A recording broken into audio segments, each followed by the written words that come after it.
L'invité régional, il y a 20 ans, c'était en novembre 2005, une première mondiale pratiquée à Amiens, la greffe partielle d'un visage, le visage d'une femme attaquée par un chien, greffe réalisée par le professeur Bernard Devauchel.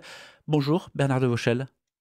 Bonjour. Merci d'être avec nous à distance. Quelle mémoire vous gardez de ce moment, de cette transplantation ? Une mémoire très très très forte, puisque ça a été un moment de rupture. Qui plus est, le hasard a fait que c'est aussi une chose très très régionale, puisque la patiente venait de la région de Valenciennes, que nous l'avons prise en charge ici à Amiens, et que la donneuse était lilloise. Il y a là quelque chose d'assez fort. Et puis, effectivement, nous avons eu la chance également de poursuivre dans cette technique de réparation des grandes défigurations. Et le temps aidant, malheureusement, nous savons que cette patiente, 11 ans après, est décédée d'une pathologie annexe, cancéreuse. Et donc, si nous en gardons un souvenir très fort, aujourd'hui, c'est peut-être une leçon d'humilité que nous devons retenir dans la mesure où, comme toute transplantation d'organes, si tant est que le visage soit un organe, la durée de vie, les problèmes de rejet chronique font que malheureusement, eh bien, au bout de quelques années, eh bien, nous sommes obligés de remettre en question l'indication et la thérapeutique. Avant d'en venir à la signature de la convention pour laquelle on vous a invité, signature la semaine dernière, moi je me souviens à l'époque, j'étais journaliste à Lyon et j'avais interrogé le professeur Dubernard sur cet exploit, lui qui avait collaboré à distance aussi à la prouesse avec son équipe. Et lui, un peu dans le même style d'humilité, mais surtout il disait on est à l'approche au tout début de bons fulgurants en matière de greffe. Est-ce que finalement avec 20 ans de recul, ça a été le cas ? Alors oui, sur le plan strictement technique, puisque ne serait-ce que pour le visage, d'autres équipes, notamment outre-Atlantique, ont entrepris cette même intervention chirurgicale, l'ont élaborée. Sachez que la dernière ou l'une des dernières transplantations comportait également le globe oculaire, donc cette volonté de restaurer une fonction détruite chez ces patients défigurés. Bien penser que la greffe de visage, pour utiliser un mot courant, vise non pas à restaurer une forme, mais à restaurer une fonction à des gens qui ont été gravement mutilés. Et donc, ça a été le départ. Par contre, le problème aujourd'hui posé, c'est toujours la même question, celle de la tolérance et l'obligation que nous avons de progresser dans le domaine de la recherche. Il est d'ailleurs curieux de voir que les prix Nobel de médecine ont été cette année décernés à des immunologistes. Eh bien, nous avons effectivement d'énormes progrès à faire dans ce domaine-là. Pour ce qui nous concerne, nous continuons effectivement à élaborer nos techniques de reconstruction. Alors, depuis ces 20 ans, vous en avez fait du chemin et vous avez fondé Fairface, l'institut dédié à la chirurgie réparatrice de la face.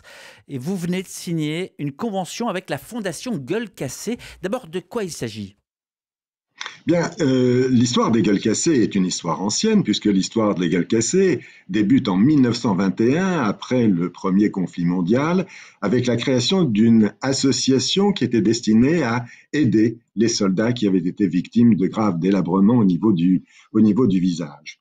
Et puis, il y a 25 ans, l'association des gueules cassées a créé une fondation et le but de la création de cette fondation était, je reprends l'expression qu'ils avaient utilisée et qui est très belle, c'est rendre aux médecins ce qu'ils nous avaient donné.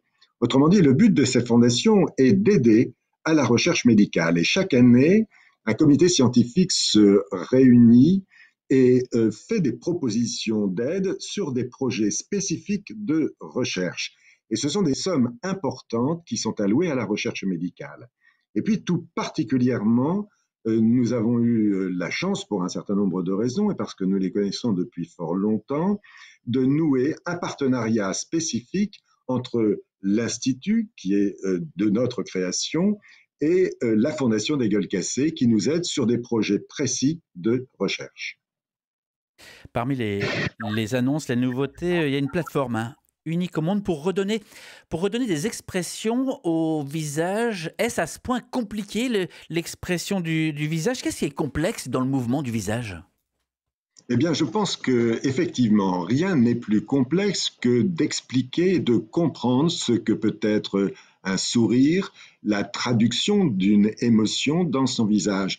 Et nous avons la chance d'avoir pu mettre en place une plateforme d'analyse des mouvements qui non seulement les analyse de manière objective, mais analyse surtout les progrès faits par les patients qui, par exemple, ont été victimes d'une paralysie faciale ou ceux qui, justement, ont bénéficié d'une transplantation, car là encore, nous avons des progrès à entreprendre pour arriver à restituer la perfection de la traduction des émotions dans les mouvements du visage. Mais si certains vous écoutent et se disent, mais aujourd'hui avec l'IA qui est arrivée dans nos vies, l'intelligence artificielle qui prend sa place hein, dans toutes nos professions, nous aussi, journalistes, on a dû s'y adapter, ça fait un petit moment qu'on avance ensemble, on se dit, mais finalement, confions tout cela à l'intelligence artificielle et gagnons du temps.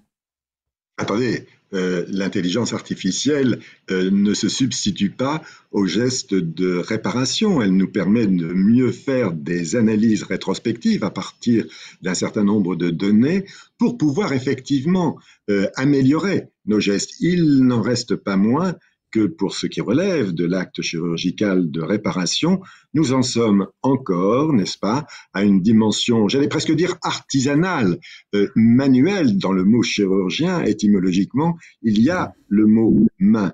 Même si dans les projets de recherche que nous avons, indépendamment de l'intelligence artificielle, il y a la robotique chirurgicale qui nous permet d'améliorer effectivement le mouvement de la main. Ça veut dire que la main du chirurgien de demain sera, robotique? Elle sera plus performante. Le robot ne se substitue pas, il aide. Il augmente la capacité de la main en termes de vision notamment et en termes de précision du geste. Il y a là des programmes de recherche que nous entreprenons actuellement au moyen de robots qui améliorent et la visibilité et la précision du geste chirurgical qui reste gouverné par la main. Le troisième dossier, le troisième et dernier gros dossier sur lequel vous avez avancé, il concerne la reconstruction de ce que la vie a détruit. De quelle manière? Alors, effectivement, quand nous avons une perte de substance, appelons-la comme ça, la perte d'un organe, jusqu'à présent, nous prélevions chez le patient, ou une perte de tissu, nous prélevions chez le patient de quoi lui substituer ou se substituer à cette perte. Je prends l'exemple, nous prenons de l'os au niveau de la hanche, par exemple, pour réparer une perte de substance à un autre endroit du corps. Eh bien, aujourd'hui, on est capable d'utiliser ce que nous possédons en permanence chez nous, à savoir ce que nous appelons des cellules souches, et de pouvoir,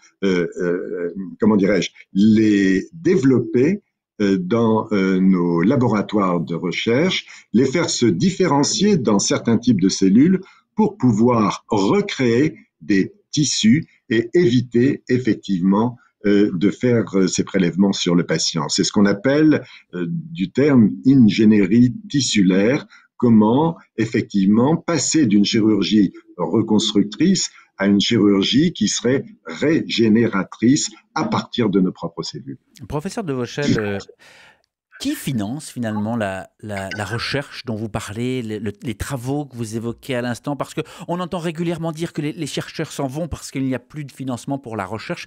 Qui vous soutient? Alors justement, c'est là effectivement une question. Ça, c'est un discours que l'on entend.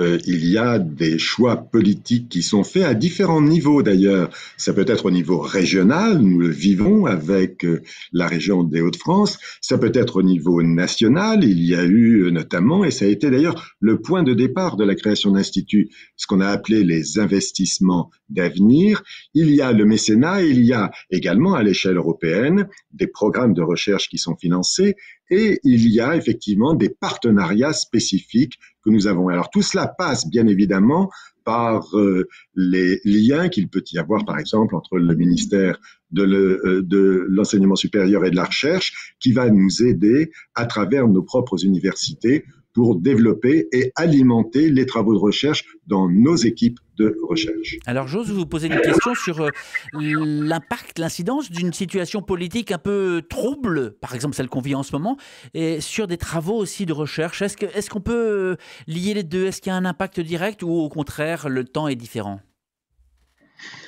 Alors, le temps, incontestablement, est différent. Ce que l'on peut espérer, effectivement, c'est qu'il y a des choix politiques qui vont mettre les priorités là où elles doivent être. Ce qui est certain, si vous voulez, c'est que la recherche aujourd'hui est très liée aussi aux applications que l'on peut en faire au développement économique. Je veux dire que nous n'avons pas, nous, dans le système universitaire, le même réflexe que l'industriel qui fait recherche et développement. Mais là encore, nous avons des liens avec quelques industriels et la recherche fondamentale que nous réalisons va pouvoir trouver un retour sur investissement, si je peux utiliser ce type d'expression, un retour sur investissement avec les industriels avec lesquels nous travaillons. Professeur Devauchel, pour conclure, ça fait maintenant un moment que vous travaillez non seulement sur le vivant, mais sur l'humain et avec l'humain, c'est votre vie.